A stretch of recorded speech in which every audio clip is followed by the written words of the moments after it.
എന്നും ജീവിക്കുന്ന ക്രിസ്തയേശുവിന്റെ നാമത്തിൽ എല്ലാവർക്കും സ്നേഹം. എഫാത്തയുടെ പുതിയൊരു എപ്പിസോഡിലേക്ക് എല്ലാവർക്കും സ്വാഗതം.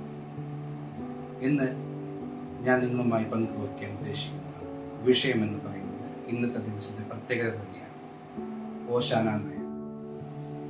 ഈസ്റ്ററിന് മുമ്പുള്ള ഞായറാഴ്ചയാണ് ഓശാന ഞായർ അഥവാ കുരുത്തോല പെരുന്നാൾ എന്നറിയപ്പെടുന്നത്. അന്നേ ദിവസം ക്രിസ്തീയ വിശ്വാസികൾ കുരിശിലേറ്റപ്പെടുന്നതിന് മുമ്പ് ജെറുസലേമിലേക്ക് കഴുതപ്പുറത്ത് വന്ന യേശു ക്രിസ്തുവിനെ ഒലിവ് മരച്ചില്ലകളും ഈന്തപ്പനയോലകളും വഴിയിൽ വിരിച്ച് ഓശാന ഓശാന ദാവീദ് പുത്രൻ ഓശാന എന്ന് ആർപ്പിട്ട് വരവേറ്റു. ബൈബിൾ പുതിയ നിയമത്തെ 4 സുവിശേഷങ്ങളിലും യേശു ക്രിസ്തുവിന്റെ ജെറുസലേമിലേക്കുള്ള രാജകീയ പ്രവേശനത്തെ പറ്റി പറയുന്നുണ്ടെങ്കിലും യോഹന്നാന്റെ സുവിശേഷത്തിലാണ് സമയരേഖ നൽകിയിട്ടുള്ളത്.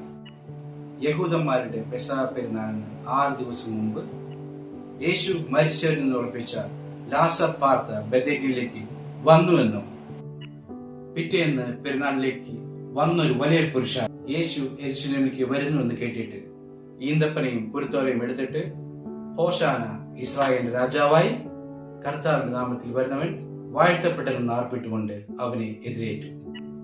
യെരുശലേമിൽ യേശു പ്രവേശിച്ചത് കുതിരപ്പുറത്തല്ല, പകരം കഴുതപ്പുറത്താണ്. ഇത് അവിടുത്തെ സമാധാനവും എളിമയും സൂചിപ്പിക്കുന്നു. ലോകം പ്രതീക്ഷിച്ച അധികാരസ്ഥനായ രാജാവായിരുന്നല്ല യേശു, മറിച്ച് സ്നേഹത്തിന്റെയും ത്യാഗത്തിന്റെയും രാജാവായിരുന്നു. നമ്മുടെ കയ്യിൽ കുരുത്തോലകൾ യേശുവിന് നമ്മുടെ ജീവിതത്തിൽ നൽകുന്ന വിജയത്തിന്റെയും അവിടുത്തെ അനുഗമിക്കാനുള്ള താല്പര്യത്തിന്റെയും പ്രതീകമാണ്. ഓശാന ഞായർ വെറുമൊരു ആചാരമല്ല, നമ്മുടെ ഹൃദയമാവുന്ന യെരുശലേമിലേക്ക് യേശുവിനെ സ്വീകരിക്കുക എന്നതാണ് പ്രധാനം. വിദ്വേഷവും അഹങ്കാരവും വെടിഞ്ഞ് സ്നേഹവും ക്ഷമയും ജീവിതത്തിൽ പകർത്തുവാൻ ഈ ദിവസം നമ്മളെ ഓർമ്മപ്പെടുത്തുന്നു. കുരുത്തോലകളേന്തി ഓശാന പാടി യേശു രാജാവിനെ നമുക്ക് വരവേൽക്കാം. എല്ലാവർക്കും അനുഗ്രഹീത ഓശാന ഞായർ ആശംസകൾ. ദാവീദ് പുത്രന് ഓശാന, കർത്താവിന്റെ നാമത്തിൽ വരുന്നവൻ അനുഗ്രഹീത.